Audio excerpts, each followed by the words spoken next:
humble and not conceited, satisfied, not busy with duties, and frugal in their ways, peaceful and calm, and wise and skillful, not proud and demanding in nature. Let them not do the slightest thing that the wise would later reprove, wishing in gladness and in safety. May all beings be happy, whatever living beings there may be, whether they are weak or strong, omitting none, the great or the mighty, medium, short or small, the seen and the unseen, those living near and far away, those born and to be born. May all beings be happy. Let none deceive another, or despise any being in any state. Let none show anger or ill will, wish harm upon another, even as a mother protects with her life her child, her only child, so with a boundless heart should one cherish all living beings, radiating kindness over the entire world, spreading upwards to the skies and outwards to the depths, outwards and unbounded, free from hatred and ill will, whether standing or walking, seated or lying down, free from drowsiness. One should sustain this recollection. This is said to be the sublime abiding, by not holding to false views, the pure-hearted one, having clarity of vision, being free from all sense desires, is not born again into this world. Sadhu, sadhu, sadhu.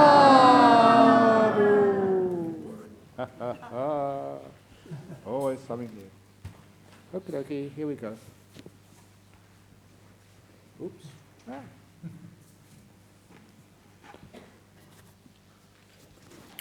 There is many questions this evening. So, not that many. So if I'm fast with the questions, please understand that we have to get through a lot of questions. So here we go. Feeding wildlife with leftover lunch might seem like a kind act, but it is not a good idea. The wildlife will soon get addicted to human food and then turn fat and ugly.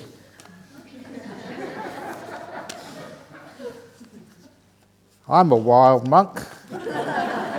Leftover lunch.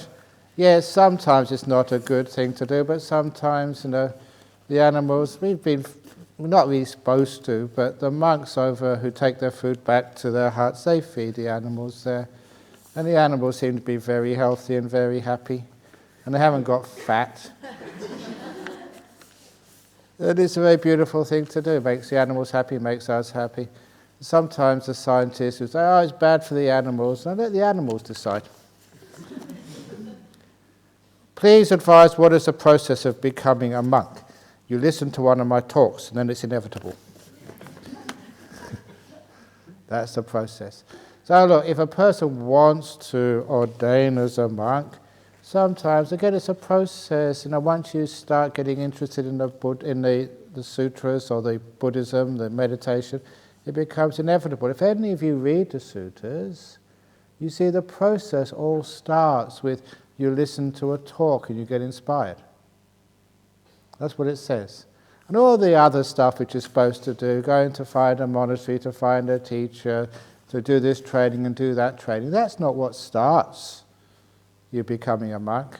If you like, the ordination starts, it becomes inevitable once you've listened to a good talk and understood something. Because look, with all the best wishes in the world, there are plenty of doctors in this world, there's plenty of nurses, there's plenty of business people, there's plenty of wives and husbands, there's plenty of kids. But what don't we have enough of in our world? And? Exactly.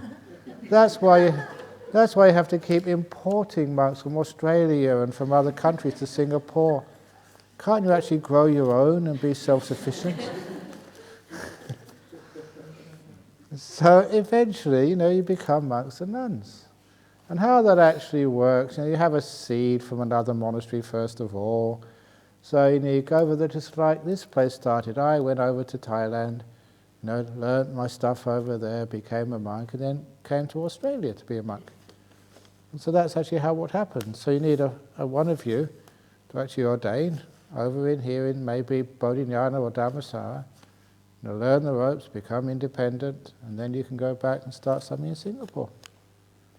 And I was just talking with Angie earlier, because sometimes the problem with starting a monastery in a place like Singapore, there's no land for that. Unless you're mega wealthy, buy a golf course and turn the golf course into a meditation monastery. And they make beautiful monasteries if you get a golf course. And how many golf courses are there in Singapore? Many of them. So anyone who's really, really, really wealthy, just go and buy a golf course and just put a few huts in there, and then the clubhouse can be the meditation hall. And you've got your monastery, forest monastery in Singapore, but sometimes that's difficult. So often you have to think outside the box. When you say a forest monastery, this is a corruption of the original term, which was aranya. Now, if you ever look at the sutras and learn a little bit of Pali, these are called the Aranya. And ever since the time of the Buddha, there was people called the Aranyawasi. These were the monks who lived outside of the cities. Aranya means not ruled, not of the king. It means the wilderness areas. So to think that an Aranya monk, it has to live in a forest, it can be a desert, it can be mountains. Basically, it's away from the towns and the cities and the villages. That was the original meaning. You don't have to have a tree. So when you understand what the idea of a forest monastery was, these were monks who lived in these places because it meant not many people would go to see them. They'd have to live very simply. In the cities, it was very convenient. People would come and they'd give you lots of stuff. You become rich and wealthy. And when I was a young monk, the forest monasteries in places like Thailand were very poor, because all the people went to the city monasteries and gave them so much stuff. And then those city monasteries, the village monasteries, became corrupt. People lived in such luxury there. And so the people in Thailand, they started to get fed up with the city monks. So they went to the forest monks, where the monks were living very simply. And then they started giving them lots of money. And now, the forest monks are all corrupt. So be careful there. Now, what is the whole idea of a forest tradition? The whole idea of the forest tradition is simplicity, having few possessions, spending time doing lots of meditation, and not building fancy monasteries. And I've mentioned this to you in public talks. Please do not give this monastery too much money. Not many monks say that. They say, we need more money. We need this, we need that, we need that. And I go on and say, no, you'll spoil us. If there's something needed, a project, fine. And make sure that if you do give any funds to a monastery, go and have a look at it first of all. What do they use their funds for? And that's one of the reasons. If you haven't seen it yet, I'm sure you will. See where I live. You've been meditating there for the past few days. That is my inner sanctum, the Holy of Holies. Could you go and meditate in the Dalai Lama's bedroom? You can in mine. You've been doing it for the last few days. Now, did you hit your head on the chandelier in my cave? Was there a chandelier there? No, you were staying in there the last few days. Yes, you were. Don't look around, Oh, no, sorry. No, not you. It's you, Tom. Sorry. Yeah. Did you hit the head on the chandelier? Is it simple? So go and have a look. That's where I live. That's my home. It's very cold, isn't it? Very cold. It's not cold, it's cool.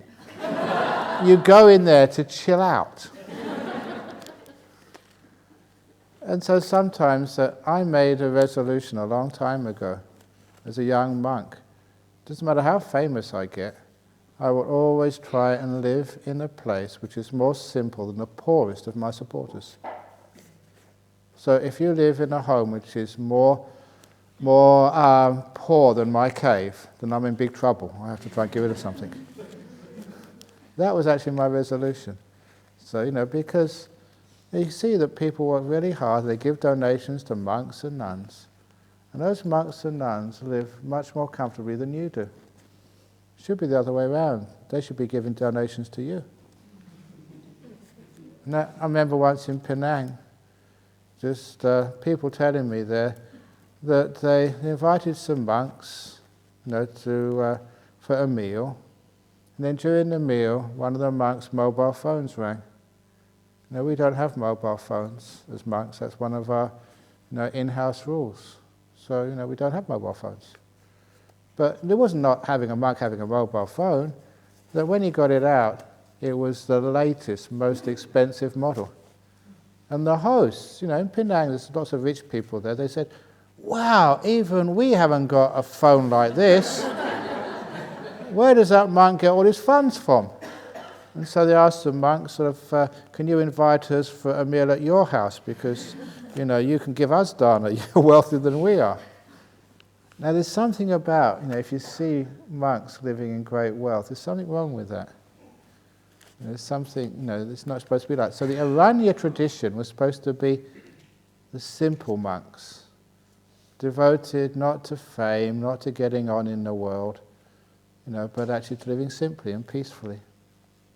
And, afterwards, what does a monk need? Does a monk need a mobile phone? No, I do have a tablet that I use for emails when I go overseas. But I don't have a mobile phone. I don't have an expensive watch. And that gives people faith, because that's what a monk is supposed to do, leading by example. So this is one of the reasons why when you become a monk, choose a simple monastery. And if it is in Singapore, I'm suggesting if you want a monastery, think outside the box. You can get a couple of top floors of a big condo. And I say that because many years ago, I was going to get a ticket on Thai Airways. I do apologize, I flew Thai before I discovered Singapore. And next to their office in Perth on some high rise, there was an empty office. I just went in there for a few minutes because I think I had a few minutes to kill. It was an empty office, the door was open. And I sat down and meditated. It was totally silent in there because it was high up, the windows were double glazed, there was no noise of traffic, no noise of aircraft, no noise of people. And I thought, wow, this is more silent than a forest monastery. And I thought, wow, the whole purpose of a forest monastery is to actually be silent, have lots of places to meditate, and just be able to disappear. And do you know that you can disappear in the city much easier than you can disappear in the forest? In the city, no one knows you're there. In a forest, you have to contact your neighbours, there's a bushfire brigade, there's all these other things you have to do. But in a big condo, you can vanish. You can really be a hermit in the city much easier than in the forest these days. So sometimes I think, well, if you want a forest monastery and a ranya, a place where good monks can stay in Singapore, you don't need much land. Top floors of a condo. Just make it very simple. Nice little caves like mine. How many of those little caves can you build on the top floor of a condo? Little walking meditation path. Just let the monks stay there, meditate, become enlightened. Just come and teach every now and again. What more do you want? Interesting idea. Just try and think outside the box. The sort of get the essential teachings of being a monk or being a nun, and can you fit that into a different environment? Because there's hardly any forest left these days. There's hardly any wilderness areas. And all the best forests, they get turned into resorts for tourists. And it's also that sometimes you wonder, you get into a nice virgin forest, and because you go there, other people go there, you're destroying it and driving the nature away as well. Somebody told me there was a picture of a monk who recently got killed in Thailand by an elephant. And it's poor old elephants, that they've only got a little bit of land left. And they're the forest monks, we go in there because we want to live in nature, we want to live away from people. And we're sort of driving the animals out. So I try and think of a way outside the box, a different way of doing things. Maybe that might work, who knows? Anyway, to be a monk, once you've found a teacher in a monastery, a simple place which inspires you, and that's what you want to do, then you just try and become an anagarika. There's a 1 year, you can see them in the back there, training to make sure 2 things that you want to be, to live, this life. So, they test themselves out, and we can test them out. Because sometimes you get some crazy people who want to be monks. Literally, it's weirdos. Because, they have this idea, I'm in suffering, I just want to become a monk, because, no one else loves me, or they're running away from something, I don't know why. But because of that, you've got to really test them out first of all. As the monks, we have to make sure they're okay. And they have to like being a monk. So it's a testing period for both. And then afterwards they become a novice for another year, another bit of testing, wearing a brown robe, and then they can become a full monk. And get trained, and eventually, what I'd always really hoped is the monks, actually some of them do, they go out from Bodhinyana Monastery to live there's quite a few living in the jungles, but not enough of them have really decided to go out and do their own monasteries, which is a bit of a shame. But that basically I can understand why they're having such a good time here. Why go and have all the problems and troubles which I have? Who wants to be an abbot? You must have. The only reason I became an abbot, by the way, is I was number 2, having a great time, and the senior monk at the time fell in love, disrobed, and got married. Really unfair. But anyway, that's how you become a monk. And I just wanted to say about what the forest monk tradition really is. And it was one of simplicity, frugality, a lot of meditation, hardly any ceremonies, and just keep it as simple as possible. Anyway, the more efficient the teachings of Buddhism, the more people will become enlightened, and there will be less and less human beings on this earth. Will this be the end of Buddhism? Please enlighten me. Wouldn't that be wonderful if there was less human beings on this earth? We do more damage to this earth, to this environment, than any other animal. Of all the animals in this world, we are the most dangerous. And there is too many of us. And we all know that. Population, how many more people can you put in Singapore? Not that many. So what are you going to do? The Singapore government should ask maybe every 3rd man or 3rd woman to become a monk or a nun. And that will lower the population enormously. And they could subsidise because, we're doing something good for the environment, lessening the carbon footprint of Singapore. So, monasteries should get carbon credits. Because apparently on the carbon economy these days, you get these carbon credits and you sell them, and that actually lowers your emissions and you fulfill all these Kyoto protocols and stuff. So, that if you become sort of a monk or a nun, you get carbon credits for that for Singapore, and so they can fulfill all the commitments under the Kyoto and other agreements to limit the effects of carbon change. Isn't that a good idea? Well, I think so anyway. So that's very good. So there'll be when there's less people on this earth, the better it will be. That's what I think anyway. Dear Ajahn, tomorrow is Friday, so are we going to have a payday for our meditation? Please leave the details of your bank account and our treasurer will raid it. Yeah, the payday, the cheque is in the mail. For those who have not got it, cheer up, it means you are on the management board, you get it on a monthly basis. Dear Ajahn Brahm, it is confirmed you are, what's this, you are psychotic? Oh, psychic, it says. Not psychotic.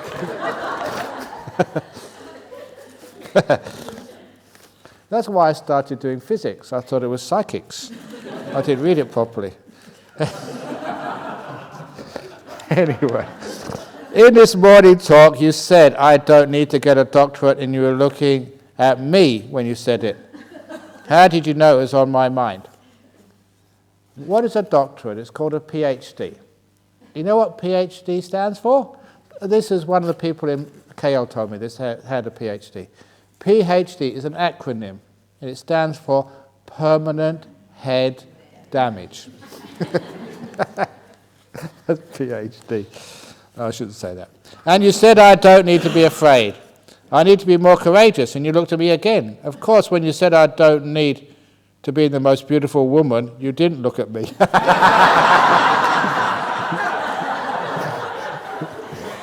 No, what are you making out of this? Where is this going to end? I don't know. Okay. So I know you're not referring to me. Your talk is very inspiring and encouraging me to continue on the path. Thank you. You've got to be really careful who you look at. You've got to look at somebody.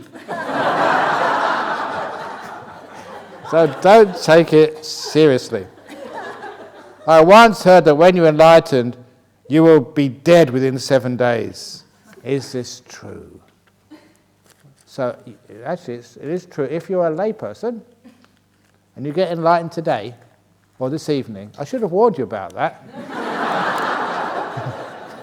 You should look at the fine print before you commit to these retreats. They should put that as a warning on the registration form. You have 7 days to become a monk or a nun, or that's it. Yeah. And sometimes people say, do you believe that? And I don't believe that, but I know it to be true. Why is that? It's because when you understand what enlightenment is, now one of the things you let go of is your will. There's no purpose to living as a layperson anymore. What are you doing it for? Nothing to do. You finish, it's like, what's the point of working? When you've got enough money. And you're not really doing sort of a good service to people, so you retire. You retire from samsara. You finish, nothing to do.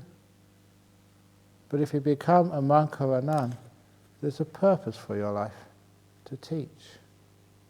To serve the Dhamma. Nothing else to do.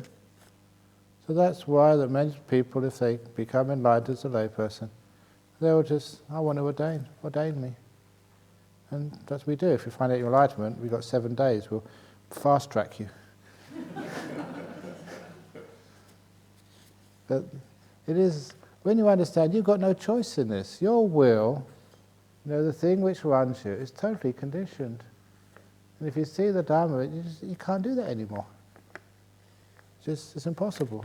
So you just want to become a monk or a nun. And if there's some reason you can't do that, then you just disappear. Interesting question. Once you understand, if you get a few jhanas, you'll understand the answer to that question. I experienced rapture, but then no happiness arising. But my breath faded off slowly, leaving me with space-looking scene. I did see some lights here and there, but not enough to grow into a big and beautiful nimitta. Should I enjoy the peaceful scene or ignite some happiness? No, just enjoy the peaceful scene. Don't ignite anything. It will just ignite itself. Your job is just to be there and enjoy it. Be as content and happy as you like. Remember, when you want something more, you can't enjoy what you already have, so the happiness doesn't arise. But when you stop wanting things, you're just so happy being here. I remember during the retreat telling the monks about some of the content moments of my life when I was a layperson. And there's one I always remember. I was maybe 13 years of age at school, and we had a half-day holiday at school. And I didn't have that much homework to complete. So instead of playing soccer with my friends in the school playground before lunch, I stayed in the classroom and finished all my homework. Then had the school lunch, and then I was free to go. And as I walked out of that school in the afternoon, I had nothing to do, no appointments, no jobs to complete. And I realized this was happiness. I had nothing pressurizing me at all. And I was just so content that morning or that afternoon. Just, what should I do? I don't care. I'm just going to walk and see where I get to. And I was only 13 at the time, but I had nothing I needed to do. Nothing I wanted. Content. And the other time I remember, I was working, to save up some money during the vacation periods. I always had to work. And it was in London somewhere, and I had lunch, a few sandwiches, in Hyde Park, by the old Serpentine Lake in Hyde Park. It was a short walk from where I was working. And sometimes I'd just sit there and just watch the lake, not wanting anything, not afraid, not trying to get rid of things, not wanting anything, just being totally happy, just being there, just being. And I remember those moments of contentment, of being so happy, where where you are, the people you are with, the money you have, the clothes you're wearing, that you don't want anything else in the whole world. If you had a magic wand and could change things, or if you found a bottle and a genie came out and they said you have 3 wishes, and say, no thank you. I'm happy enough. And that's contentment. That is the highest happiness. And it's there for you all the time. You just need to turn to it. Just not want anything. Content. And then you have this great surge of happiness. Because all the life you're searching, struggling, reaching out for something. And that's suffering. Just stop reaching out and just see what you have. And be so content here on a Thursday evening in Jhana Grove. Not very good meditation, who cares? Just content with where you are right now. And if you had a wish, what would you wish? Do you want jhanas? No, just I'm happy here. Would you like enlightenment? No, just I'm happy here. Would you like $1 billion US? No, I'm really happy here. Would you like your diseases overcome and be free of pain? No, I'm quite happy with what I've got. That is called contentment. And that is freedom. Totally at peace.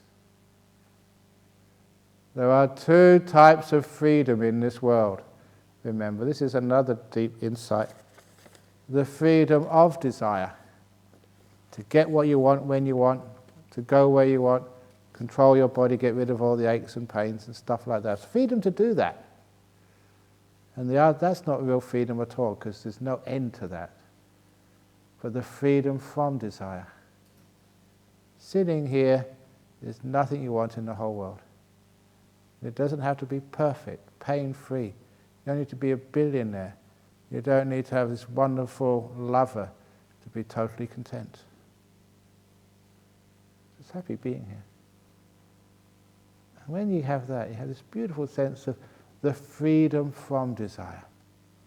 A taste of enlightenment.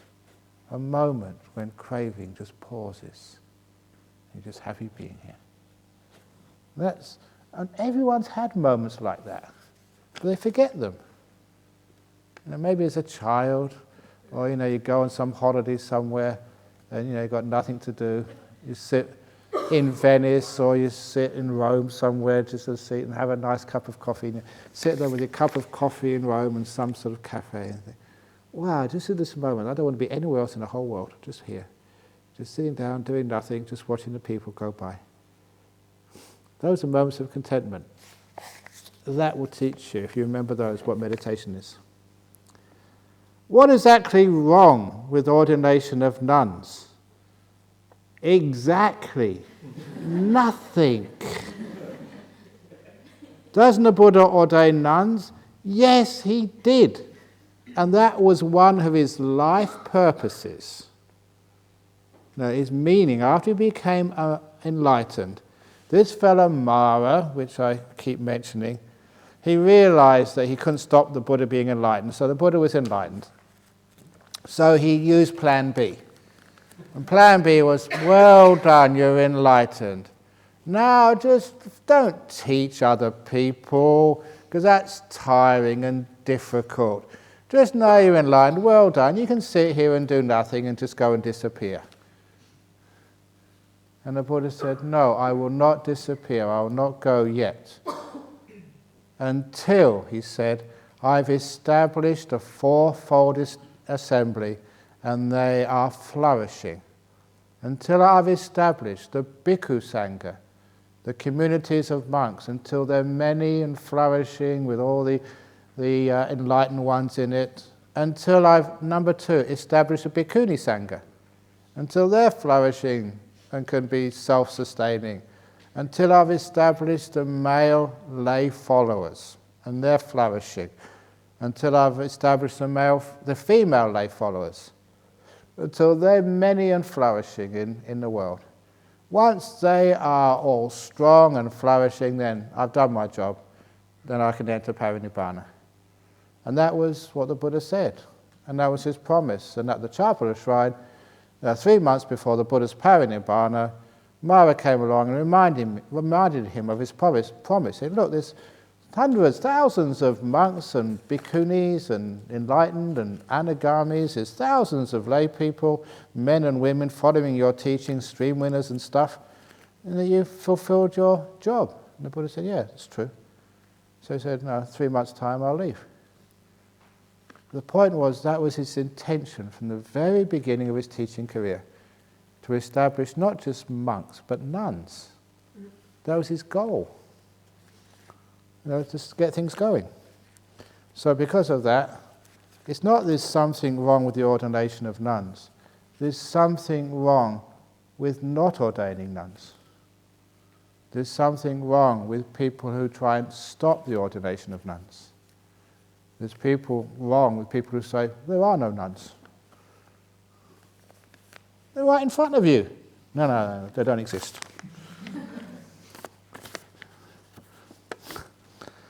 Behind a flashing white light is a tunnel.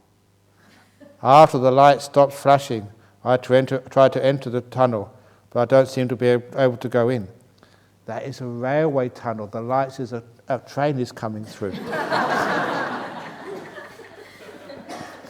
No, it's not a railway tunnel. Behind a flashing white light is a tunnel. After the light starts flashing, I try to enter the tunnel, but I don't seem to be able to go in. Why am I stuck at the entrance of the tunnel? Because you want to go in. Be content being on the outside, and then you go in. So if there's any block, hindrance to the progress of your meditation, there's a wanting there somewhere. You want something. That's why you stop. The leaf moves because of wanting. Because of the wind of wanting. When the wind stops, the leaf becomes still. So if the leaf is moving, there's a wind there somewhere. If your mind doesn't progress deep into stillness, you want something. So you look, what do I want? What do I want? And you see it. I want that light. I want to progress. And then you stop it.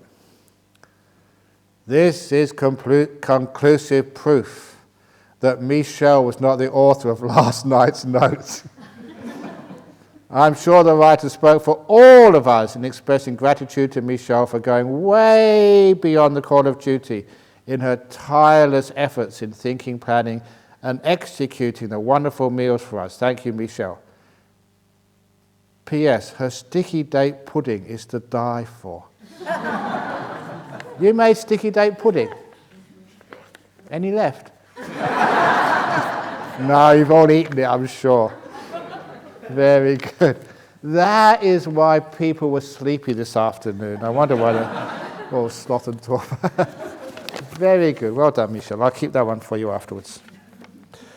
Dear Ajahn, can you do the loving kindness guided meditation on Saturday morning? Please. Thank you, your roundness. Stay in the present moment. Saturday morning is tomorrow. Stop going into the future. Day after tomorrow. I don't know what day it is. If the conditions are right, it will happen. But if you want it,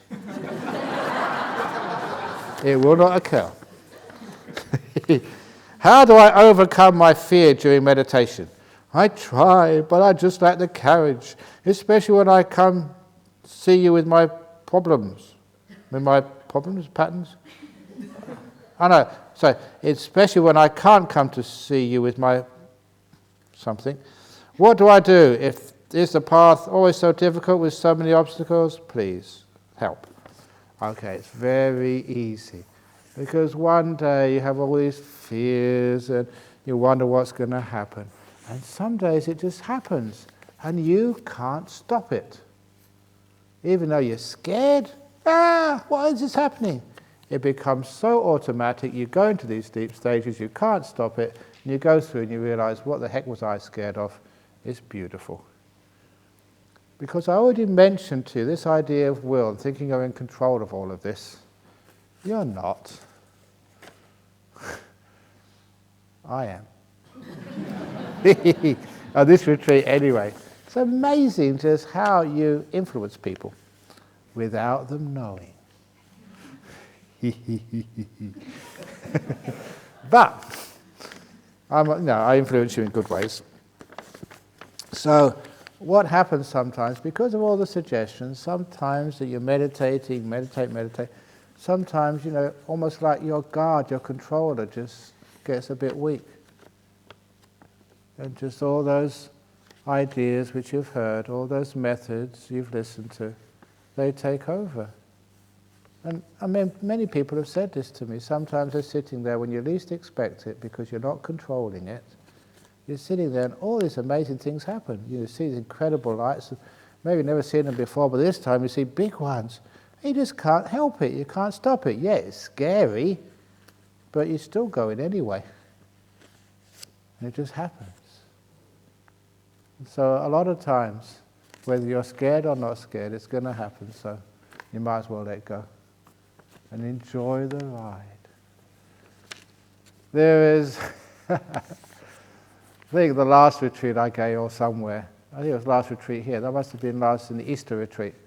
I always give this simile that sometimes meditation is like you're driving along in the heavy traffic on some ECP in sort of Singapore, and I'm sitting next to you in the passenger seat.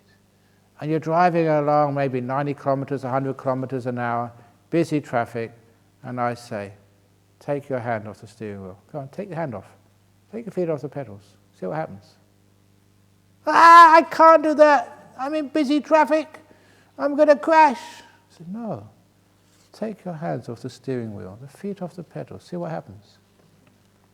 And that's what it's like in meditation. Now, I'm telling you to do stupid things, to let go of control. But after a while, you do it.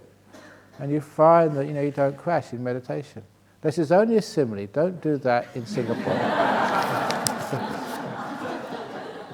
And don't do that while you're flying the jets, Just keep your hands on the... But this lady, she heard that so many times. She said that she had this dream that she was going about 200 kilometers an hour in a vehicle heading for a cliff, and I was sitting next to her.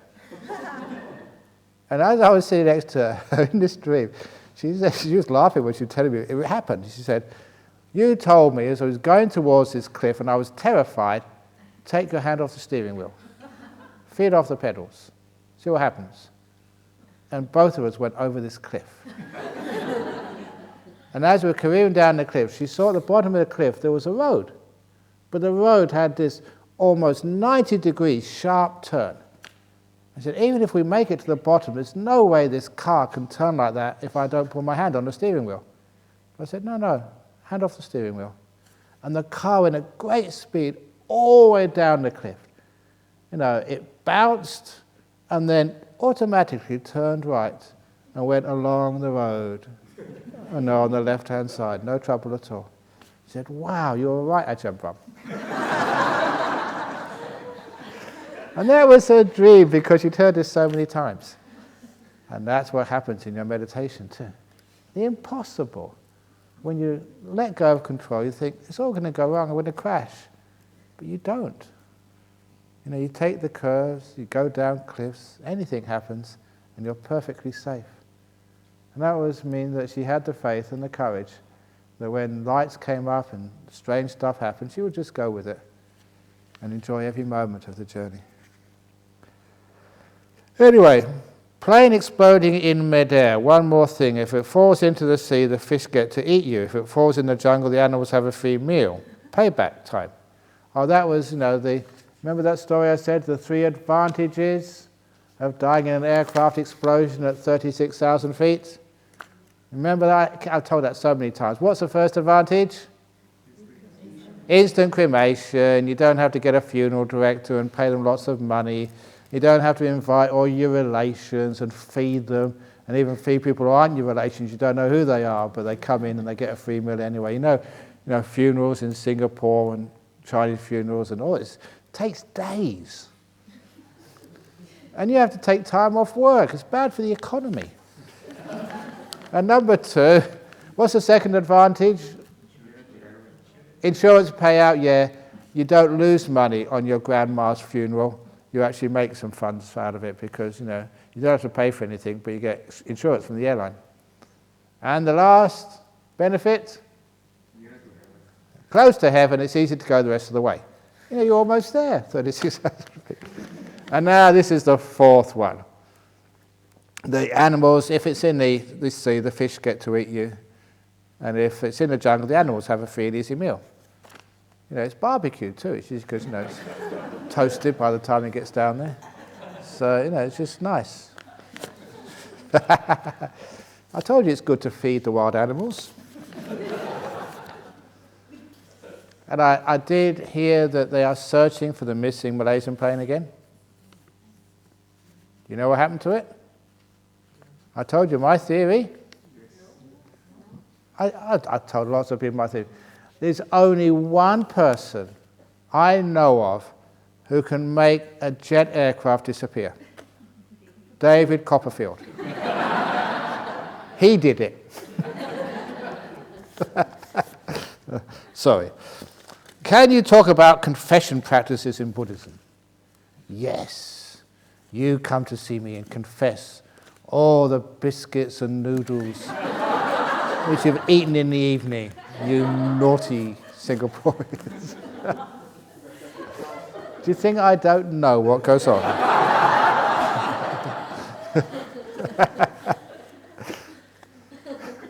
You don't need to confess, I already know.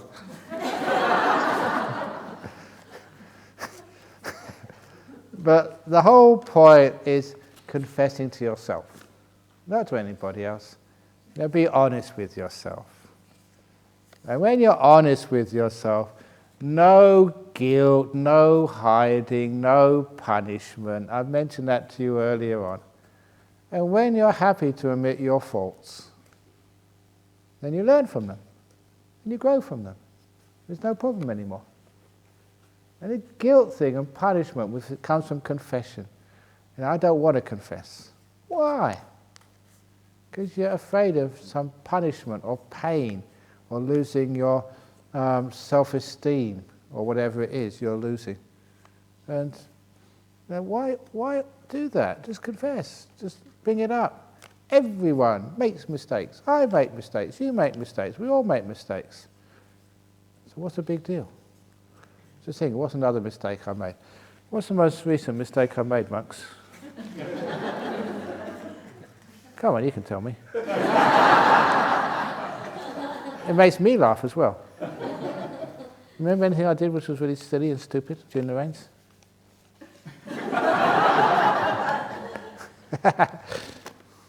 I'm sure there must be something. Oh, was it No, there was a naughty joke I remember saying to Angie, and that's right, the mother-in-law joke. And she said, that was sick, Ajahn Brahm. So that joke, which I said, it was a bad joke. I shouldn't have really sent it. There was... I've got to confess it. I've got to tell you what it is. There was these daughters-in-law and mothers-in-law. They never got on together. So, their church group, or the Buddhist fellowship, a great thing for the Buddhist fellowship to do. Because, daughters-in-law and mothers-in-law always have problems. So they decided to have a camp. A Dharma camp, especially for mothers-in-law and daughters-in-law, so they could bond together, understand each other, talk about their problems, and have a better relationship afterwards. It's a really good idea. So the mothers-in-law went in one bus, so they wouldn't sort of argue with the daughters-in-law in the other bus. They went to the camp. But unfortunately, on the journey, the bus with the mothers-in-law in it had a crash, and everyone was killed. They lost all their mothers-in-law. And just one of the ladies, most people were very upset, but one of the ladies was crying more than the others. She said, don't worry, you all have to die. You never got on with your mother-in-law anyway. She said, that's not why I'm crying. I'm crying because my mother-in-law missed the bus.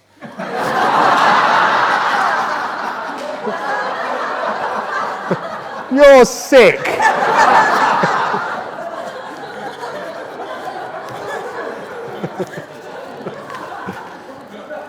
I thought that was a bad joke, and I said it. So that's right, I confess, I tell bad jokes. Poor mothers-in-law. Anyway, so if you make a mistake, just let somebody know. And one of the things I've been telling this when people get married, and I have the opportunity of giving them a blessing. One of the things I told them recently is, can you rise to the occasion and have a rule in your marriage of amnesty? As long as your partner tells you the truth. I mean, anything, bad stuff, they've had an affair, or they've spent too much on the credit card, or whatever. As long as you tell me the truth, darling, I will never argue with you, scold you, shout at you, hit you, or anything. Because the truth is more important than anything else in marriage. So, if the husband, he has a quick flirt with one of the girls in the office and kisses her or something, he can go and tell his wife, darling, I did something really bad. I kissed the girl in the office, which I liked. And I'm telling you that because I want your help, so I don't do it again. That's what a marriage is about, to support one another. And both of you are weak. And you make mistakes. And the husband wouldn't do that. You know why? Because you get hit, or you get shouted at. And, wife would go ballistic. It's a shame when that happens. Because when we make a mistake, we really need our wife's help. Or the wife makes a mistake, needs her husband's help. The relationship, the marriage is important. I want it to work. But, I've done something stupid. I'm sorry, I made a mistake. And they won't tell their loved one because they're afraid. And that's really sad. Wouldn't it be wonderful? You say, husband, wife, look, as long as you tell me the truth, I won't punish you. Or when they have kids, girls get pregnant and they shouldn't do. The sons that get involved in drugs, will they tell their father if they're having trouble with drugs? No, because they're scared of their father. And the time when they need their parents most of all, they're too terrified to ask for help. I know that because even here in Australia, first time this happened, a young lady, I've known her for many years, she was pregnant, Sri Lankan girl, with her boyfriend, and she came to talk to me. She says, I said, well, haven't you told your parents yet? He said, no, my dad will kill me if he found out that I'm pregnant. And she said, that's your job. That's what I came to see you for. You know, to get her out of trouble. So you do those things for the people. But that's terrible. A time when a girl needs her parents most of all. You know, she's made a mistake, she's pregnant, and she's afraid of them. So some of the girls would not even come to me. They'd just go and get some abortion somewhere, feel guilty, and just hide it from the parents. And that's a terrible situation. Or, you know, your son, you know, he goes out with his friends and they take a few drugs and they get into trouble. The time when he needs his parents most of all, he's afraid that his parents will punish them. So they don't say, and they get deeper into trouble. So in a family, it's wonderful when we have amnesty. So people are free to confess. Dad, I got into big trouble. You know, I was at a party, someone gave me some pills and I took them, the police came. I've got to appear in court tomorrow. I'm sorry, Dad. But they come there because they want your help. And they're not afraid to come and ask you. Many boys would hide it because they're afraid of what their dad would say. Girls in trouble would hide it because they're afraid. And that's so sad. So if you ever have kids, or you've got kids, can you actually take them aside and say, look, you know, whatever you do, son, daughter, you know, you get into big trouble, you embarrass me, you steal, or whatever. You know, I'm your mum, and you know, I'm your dad. You can tell me anything.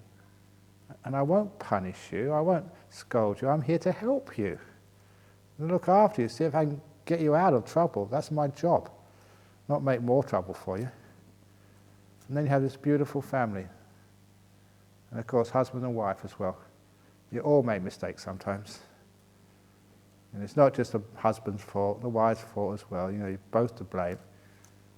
But when it happens, tell each other. And it's such a relief, you know, to tell the person you love the bad thing you've done. Such a relief to do that, and to be understood. That your partner can open the door of your heart, her heart, or his heart to you, no matter what you've done. That's so liberating and freeing. So that's what confession is. Only happens when there's amnesty. When the love, the trust in one another is more important than wanting to punish or shout at the person. Anyway, Ajahn, please share with us what's happening at Katina this Sunday. It's our first time. If I share with you what's going to happen, it won't be exciting. That'd be like telling you what's at the end of the novel. You know, who sort of did the murder. You know, how sort of Superman is going to save the world. You don't want to see that until it actually happens. I will take away your excitement and the sense of adventure. So, who knows what's going to happen on Sunday? Wait and see. Well, it's interesting. We all want it to be planned out. We all want to know what's going to happen. And we have no sense of adventure anymore. That's why you get depressed in life. You know, you know what's going to happen. You know what jokes Ajahn Braham's going to say. The stories. Then there's no point in coming anymore. So don't plan everything, and learn how to love insecurity. Isn't that wonderful? Just enjoy not knowing what's going to happen next. Then life has got taste. It's like sticky date pudding to die for. People that I have done wrong and people that have done wrong to me often come to my mind.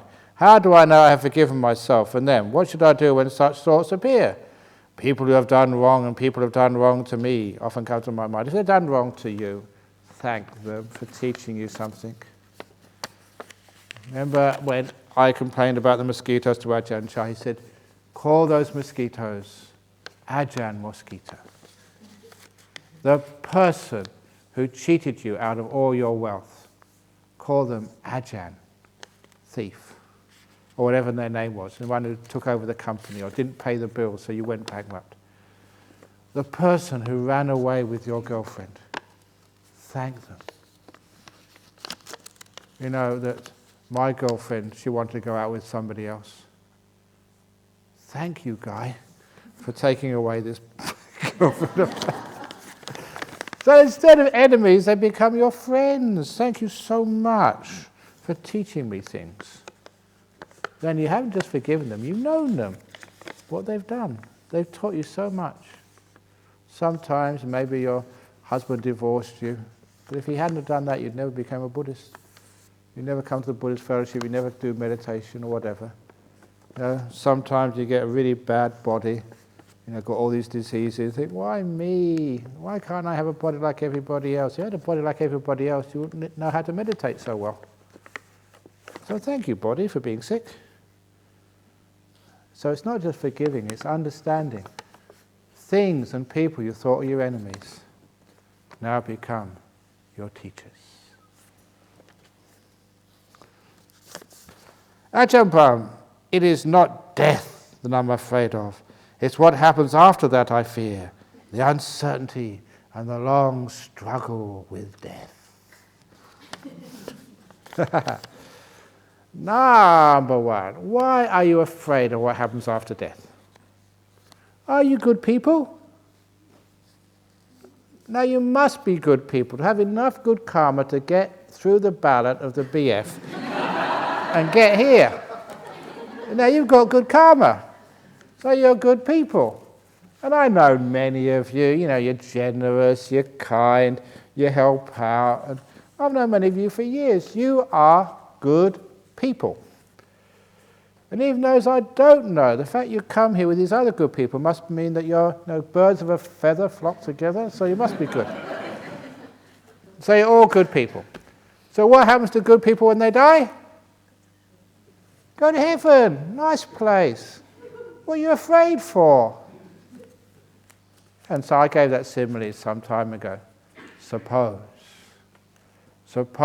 that the Buddhist Society of Western Australia, because this is my 40th year as a monk, special 40 years as a monk, and to celebrate that, you know, at the Katina Day on Sunday, we are going to give a prize. And the prize is, to all those who came on retreat are eligible, that you get a free holiday, maybe we'll say to Los Angeles, say, flying not first class, suites class on Singapore Airlines for you and your partner. And you're going to stay 14 days in the swankiest 6-star hotel in Los Angeles. And the Buddhist Society of West Australia is going to arrange for you to have dinner every evening for whatever Hollywood star you like, whether it's Angelina Jolie or Brad Pitt or whoever you like, you can actually have dinner with every evening. And $5,000 a day for shopping. And you find that you won that prize. And in 2 weeks' time, you'll be going to LA, flying suites, 6-star hotel, meeting your favorite, you know, movie stars, and having dinner with them, you know, in a swanky restaurant, just, you know, 2 on 1 or 1 on 1 or whatever you want, and $5,000 US every day, just spending money in the shops. Would you be excited? Would you be thinking, only 14 days to go, only 10 days to go, only 3 days to go? Yeah, bring it on. Can I go early, please? And the night before you're about to fly off, you'll be so excited you probably won't be able to go to sleep. Now, which is better? You know, the free gift offered by the Buddhist Society of Western Australia, you know, suites class to LA, 6-star hotel, Hollywood movie stars, $5,000 to spend a day. Is that better or going to heaven? Heaven is much better than that. So when you understand this simile, the doctor says, you've got 14 days to live. Yes! 14 days and I'm going to heaven! You know, 10 days before, can we bring it on faster, please, doctor? And the night before you're about to die and go to heaven, you won't be able to sleep that night. You'll be so excited. I'm going to die tomorrow. I'm going to heaven. Wow, yes, I can't wait.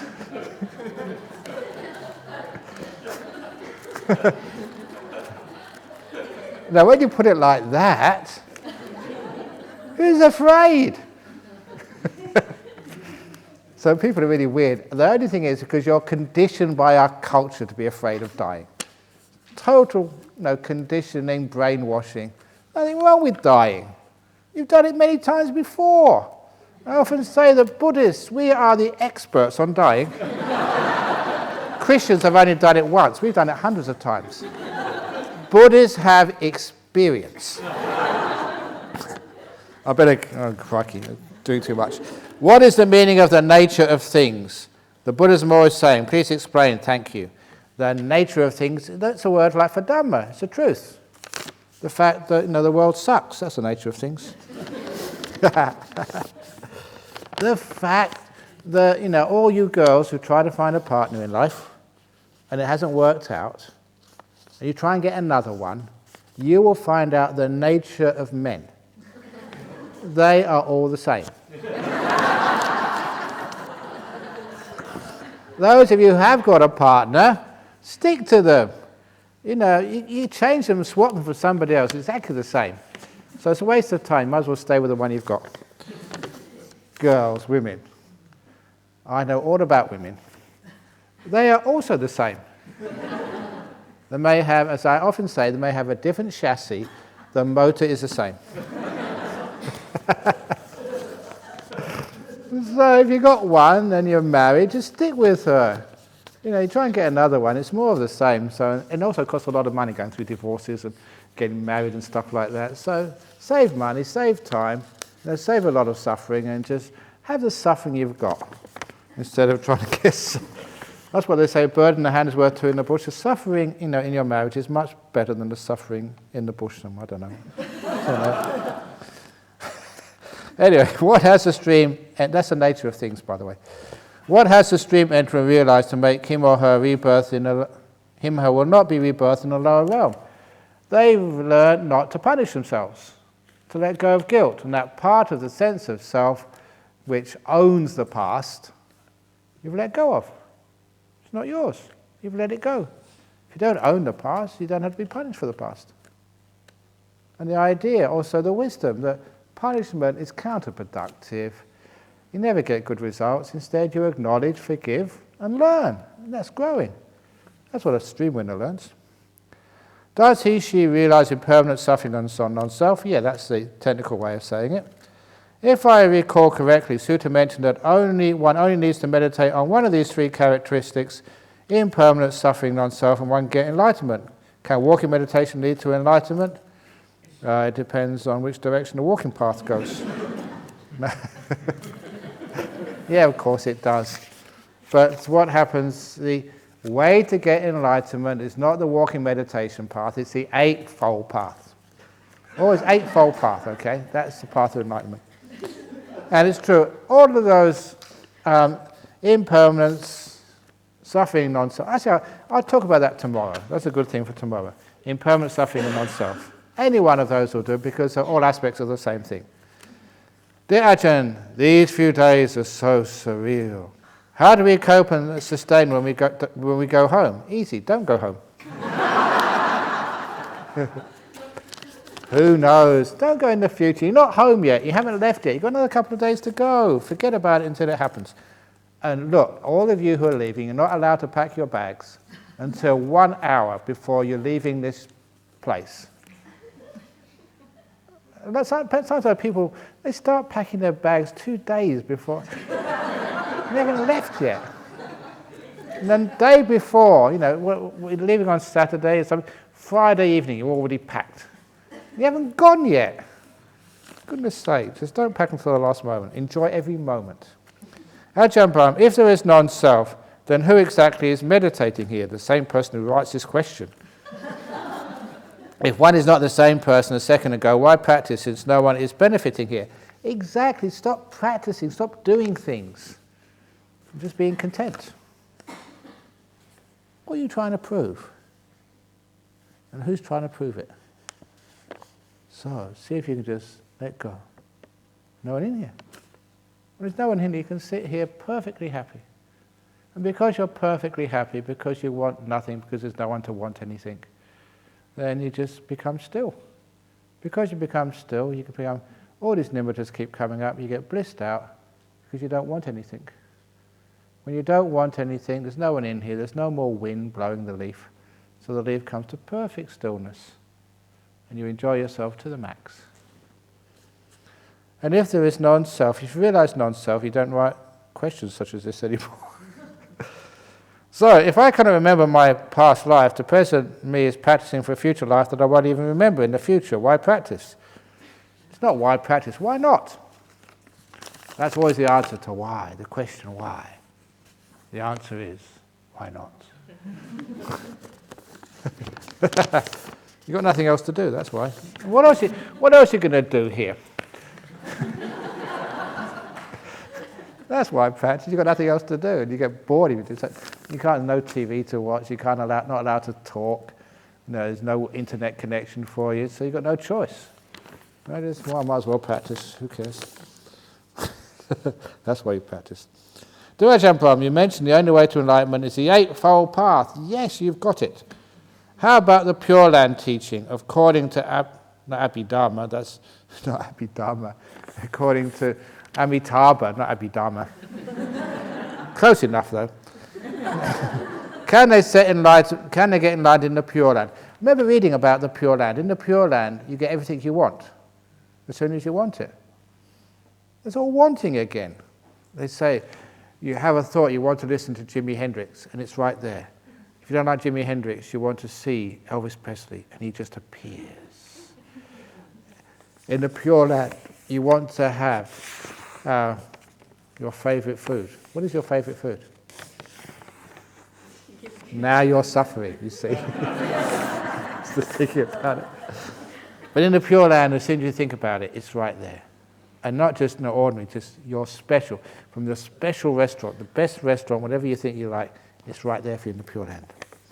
And what else could you get? In the Pure Land, whatever Dhamma talk you want, it's right there for you. You don't have to come all this way from Singapore, it's just right there for you. Anything you want, it's right there for you. Wanting, it's not freedom from wanting. It's the freedom of desire in the Pure Land, not the freedom from desire.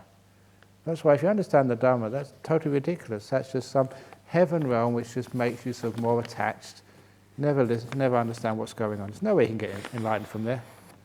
It's just like a holiday camp, where you just don't do anything. So the Eightfold Path, that's what the Buddha said. Wherever there's the Eightfold Path, there's enlightenment.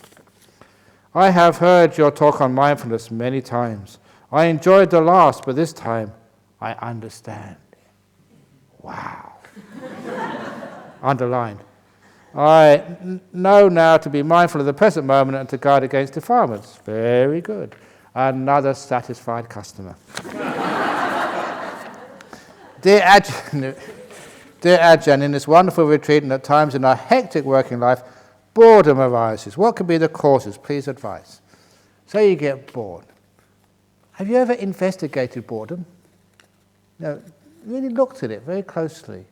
Almost like do research. What does it feel like? When you're bored, do you feel boredom in the body? Is it sort of registered somewhere in the body? Does your toes feel bored? Or is it in your nose? What feels bored? And does boredom always stay the same? Or does it change? Get really deep boredom and then not so bored? Does it alternate just with every minute? Is boredom always the same feeling? And after a while, you get really interested in boredom. Boredom is fascinating. And as soon as you get fascinated and interested in boredom, you're not bored anymore. That's how I get out of boredom. I say, wow, this is interesting. What am I feeling now? This boredom stuff, what is it? So when you get insight into it, it just disappears pretty quickly. It's one of Mara's, most stupid of tricks. Once you know it, it just goes. So do an investigation into boredom. See how long it lasts. So when you're bored, the clock, 9:09. Okay, how long can I be bored? Once you get interested in it, it doesn't last a second. That's the way to overcome it. But when you're bored, I don't want to be bored. Why am I bored for? This is terrible. I don't want. That makes boredom stay. But when you're kind to the monster, boredom comes into your house. Welcome, boredom. It's been weeks since I've been really bored. Thank you for coming back again. So when you welcome boredom, it's not boring anymore. What is the art of happiness other than through meditation? All the talks I've given so far, and you still don't know? Oh, gee. What is the art of happiness? Why is it an art? Why can't you say a science, or a philosophy, or a religion? Why do they call it the art of happiness? It's not the art of happiness. It's a being of happiness, the isness of happiness. You don't have to paint it or create it, because art is what human beings create. That's why I don't like the word art of happiness. It's the isness of happiness. That gives you more understanding of what it really is. But apparently, when I was thinking that, I thought, someone's going to mention I wrote a book called The Art of Disappearing. Because you can't say the isness of disappearing. It has to be the knownness of disappearing or something. But anyway, that was not my title, that's Ajahn Brahmali, so blame him. If you make a mistake, always pass the buck. There's always someone you can blame. If I say something wrong, I can blame my teacher. Well, that's what Ajahn Chah told me, it's nothing to do with me. But whenever I say something really cool and inspiring, then any praise, always accept it. My mistakes are someone else, but all my successes, that's me. I am the most humble monk.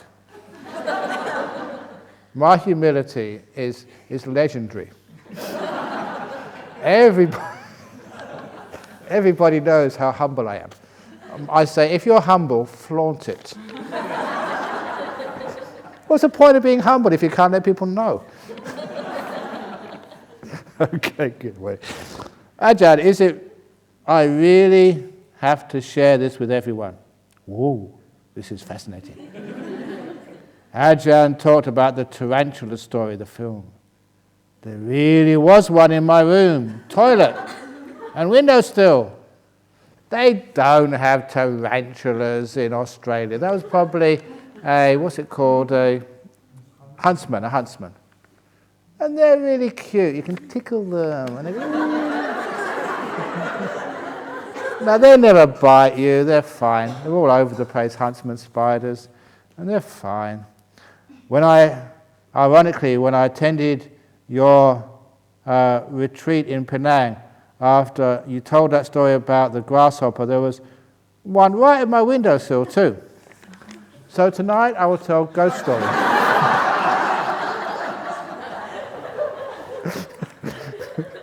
Oh, don't tell ghost stories, Ajahn.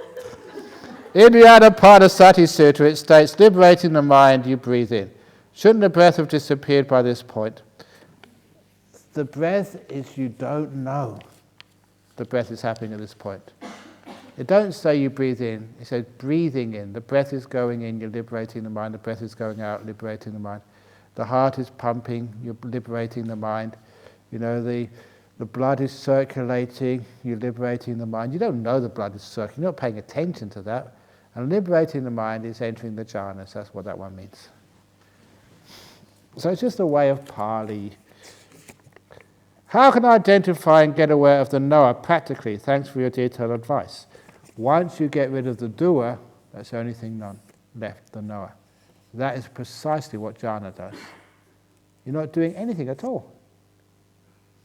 All thoughts vanish. That's the other thing with jhana. No thinking, no sort of giving yourself advice or taking notes mentally. Your mind is now perfectly still. Not a thought goes on in your mind for hours. Perfectly still, blissed out. What's left is the knower. The doer's vanished.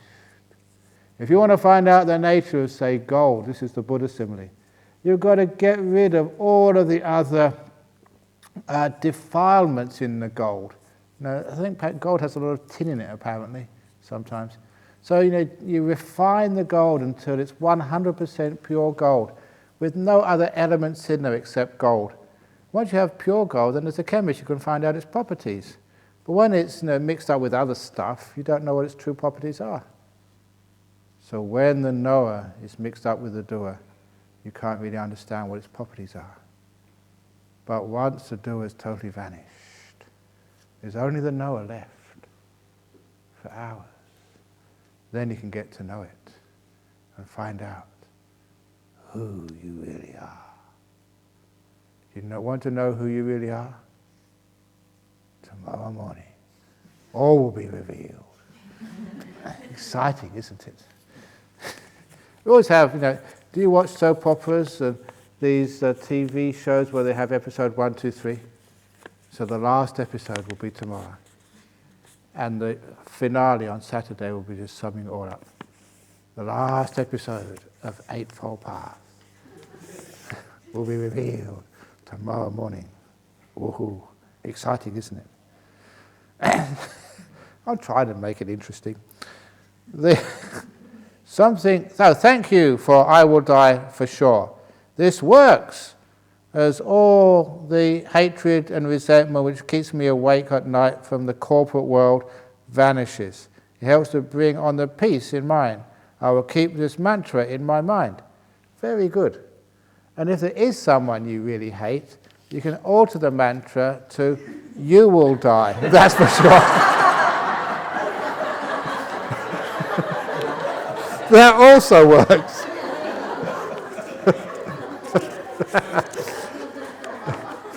Please don't put that on the tape.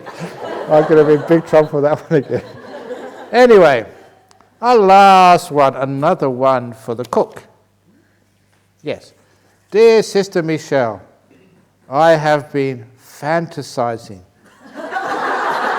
about hot, savory Chinese soup every time I sit to meditate. Thank you for the wonderful, hot, savory vegetable soup today morning. Wonderful, thank you. Whoever wrote that, which would you prefer? Jhana or hot, savory Chinese soup? By laughing, you've told me the answer. Forget about jhana, big on the soup. Okay, very good. You can have both, win-win. Have beautiful soup or beautiful, what was the sticky date pudding, and jhana at the same time. In this retreat, what a wonderful service. Great food, silly talks, great meditation, bliss. Sadhu, sadhu, sadhu.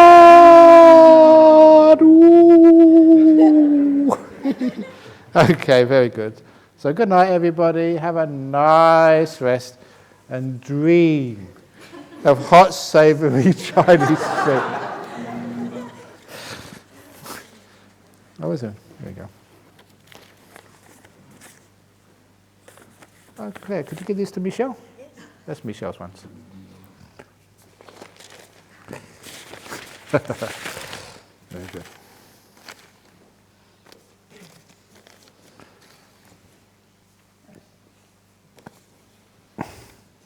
You can go whenever you want because I'm staying here tonight. Or tomorrow night, Friday night, I'll be giving the talk at Nolamara Center.